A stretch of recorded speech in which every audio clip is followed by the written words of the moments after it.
الشيطان الرجيم بسم الله الرحمن الرحيم اللہ کے نام سے شروع نہایت مہربان اور رحمت والا ہے فَقَضَاهُنَّ سَبْعَ سَمَاوَاتٍ فِي يَوْمَيْنِ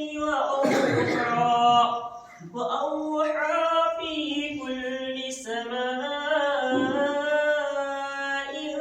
أَمْرَهَا وَزَيَّنَّا السَّمَاءَ الدُّنْيَا بِمَصَابِيحَ وَحِفْظًا ذَلِكَ تَقْدِيرُ الْعَزِيزِ الْعَلِيمِ۔ ارشاد ہوتا ہے بے شک تو انہیں پورے 7 آسمان کر دیا 2 دن میں، اور ہر آسمان میں اسی کے کام کے احکام بھیجے، اور ہم نے نیچے کے آسمان کو چراغوں سے آراستہ کیا اور نگہبانی کے لیے یہ اس عزت والے علم والے کا ٹھہرایا ہوا ہے۔ سبحان اللہ۔ یہ تبارک و تعالی ارشاد فرماتا ہے بے شک تو انہیں پورے 7 آسمان کر دیا، یعنی 7 آسمان ہے، ایک آسمان کے بعد دوسرا، پھر تیسرا، پھر چوتھا، پھر 5واں، پھر 6واں، پھر 7واں، اس کے بعد سدرۃ المنتہا آتا ہے۔ تو رب تبارک و تعالی نے پورے 7 آسمانوں کو پیدا فرمایا 2 دن میں۔ سبحان اللہ۔ 2 دن میں آسمان کو پیدا فرمایا، 2 دن میں زمین کو پیدا فرمایا، اس طرح ہر چیز کو 2 دن میں جب پیدا فرمایا تو یہ سب ملا کر جو ہے 7 آسمان کر دیا 2 دن میں، اور ہر آسمان میں اسی کے کام کے احکام بھیجے۔ سبحان اللہ۔ جس آسمان میں جس کی ضرورت تھی اس کے احکام اس میں بھیج دیے، اور فرماتا ہے اور ہم نے نیچے کے آسمان کو چراغوں سے آراستہ کیا۔ سبحان اللہ۔ چراغوں سے مطلب یہ ستارے جو آپ دیکھتے ہیں، تارے دیکھتے ہیں، اللہ رب العزت نے اس آسمان کو، سب سے نیچے والے آسمان کو ان چراغوں سے آراستہ فرمایا، خوش نمائی دی۔ جب ہم آپ کبھی دیکھیں چھت پہ بیٹھے ہوں اور تارے بہترین طریقے سے کھلے ہوئے ہوں تو کتنا خوشنما آسمان لگتا ہے۔ تو رب تبارک و تعالیٰ نے یہ ہماری اور آپ کی خوشنمائی کے لیے پیدا فرمایا۔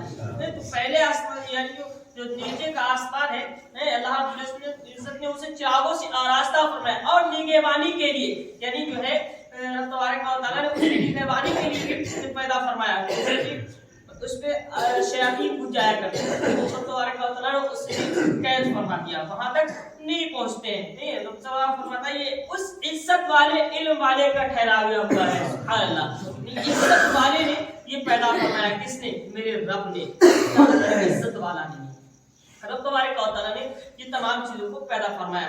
تو اس نے نگہبانی بھی پیدا فرمائی، عزت والے علم والے کا ٹھہرایا ہوا۔ آپ دیکھیے اس چھت کو روکنے کے لیے ہمیں کئی پلروں کی ضرورت پڑی، 2 یہ کام کھڑے، اس کے بعد پھر دیواریں کھڑی ہیں، لیکن رب کی قدرت دیکھیں، رب کی بحرانیت دیکھیں، رب کا کرم دیکھیں، پوری دنیا میں آپ کہیں چلے جائیں، پورا آسمان آپ کو رکا ہوا نظر آئے گا، لیکن کہیں پر ایک پلر بھی کھڑا ہوا نہیں ہے۔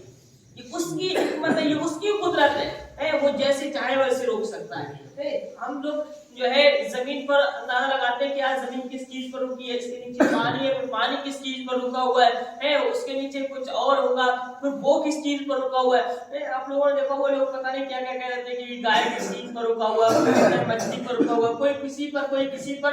میں کہتا چل آج زمین کو تو تم مان رہے کہ اس چیز پر رکی ہے، یا اس کی مچھلی پر رکی ہے، یا گائے کس چیز پر رکی ہے، یہ ٹھیک ہے چلو تمہاری مان لی، لیکن بتاؤ صحیح آسمان کو کس پر رکا ہوا ہے؟ گائے کس پہ کھڑی ہے؟ کس پہ کھڑی؟ پھر گائے کس پہ کھڑی؟ پانی کس پر رکا ہوا؟ یہ تمام چیزیں کس پر رکی ہوئی ہیں؟ یار یہ سب فضول باتیں ہیں، صرف ایک کہہ دو کہ رب کی قدرت پر رکی ہوئی ہے۔ جب بات آتی ہے کہ رب کی قدرت پر رکی، پھر کچھ بولنے کی ضرورت نہیں پڑتی ہے، کیونکہ رب کی قدرت ہی ایسی ہے۔ آسمان کو روک دیا بغیر پلر کے، زمین کو بھی اسی طریقے سے انہیں اپنی قدرت پر روک رکھا ہے۔ تمام چیزوں کو رب تبارک و تعالیٰ نے اپنی قدرت سے پیدا فرمایا، اور زمین کے پانی تو یہاں پر ہم کنفیوز ہو جائیں گے، کچھ نہیں ہے، جیسے ہم بغیر دلیل کے رب تبارک و تعالیٰ کو ایک مانتے ہیں نا، جیسے کہ علامہ فخر الدین رازی رحمۃ اللہ علیہ جب جو ہے شیطان مولانا کا وقت آیا، آپ کے پاس جو ہے شیطان آ گیا، آپ نے شیطان نے آپ کو جو ہے ہر طریقے سے چاہا کہ ایمان ڈگا دیا جائے۔ ایک بات تھی کہ اللہ ایک ہے ذرا بتاؤ تو صحیح، آپ نے ایک دلیل دی، اس کے بعد دوسرا سوال کر دیا، دوسرا سوال کا جواب دیا، تیسرا، اس طریقے سے 360 دلیلیں دی آپ نے۔ ان شیطان بہت بڑا عالم تھا، اس نے بھی 360 دلیلوں کو رد کر دیا۔ اللہ علامہ فخر الدین راضی رحمۃ اللہ علیہ کے پیر صاحب نے وضو کر رہے تھے، انہوں نے کہا مان جا اور کہہ دے کہ صرف اللہ رب العزت بغیر دلیل کے ایک ہے۔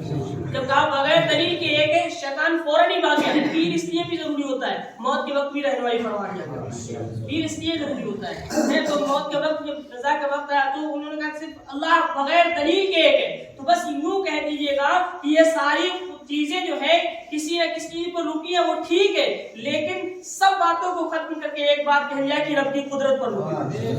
سارے کسی کا رب تبارک و تعالیٰ کی ذات ہی ہے، وہ تو اسے تو صرف فرمانے کی ضرورت ہے، کن ہو جاتا ہے فیکون فوراً ہو جاتا ہے، کن ہو جاتا فیکون فوراً ہو جاتا ہے، وہ ہر چیز کو روک سکتا ہے۔ جیسے کہ ایک بار آپ سنتے ہی رہتے ہیں کہ جو ہے ایک عالم دین کے پاس آتا ہے اور ایک عابد کے پاس شیطان آتا ہے اور ایک چھوٹی سی ڈبی لے کر پہنچتا ہے، وہ کہتا ہے ایک عابد کے پاس جاتا ہے، عابد ہوتے ہیں عبادت گزار کو، جب اس کے پاس پہنچتا ہے وہ کہتا ہے یہ چھوٹی سی ڈبی میں کیا اللہ تعالیٰ پوری کائنات پوری دنیا کو بسا سکتا ہے؟ تو عابد کے پاس صرف عابد گزار تھے نا، علم نہیں تھا ان کے پاس، علم تھوڑا بہت ہو وہ الگ بات ہے، لیکن عابد ہی ہوتے ہیں اور عالم ہی ہوتے ہیں۔ تو اس کے پاس آیا اور کہا کہ ایک چھوٹی سی ڈبی میں اللہ تبارک و تعالیٰ دنیا کو بسا سکتا ہے۔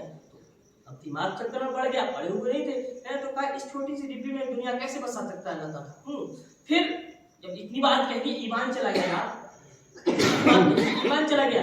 اس کے بعد ایک عالم کے پاس پہنچتا ہے اور کہتا ہے بتاؤ تو صحیح ذرا اس چھوٹی سی ڈبی میں کیا اللہ دنیا کو بسا سکتا ہے؟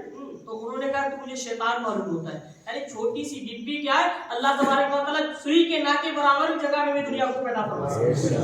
تو یہ ہے اس کی قدرت۔ ہم اور آپ صرف اس کی قدرت پر جو چھوڑ دیتے ہیں نا، توکل تو اللہ تبارک و تعالیٰ سارے کام آسان فرما دیتا ہے۔ تو اللہ تبارک و تعالیٰ سے دعا ہے اللہ تبارک و تعالیٰ ہم سب کو پڑھنے اور سننے سے زیادہ اس پر عمل کرنے کی اور سمجھنے کی توفیق عطا فرمائے۔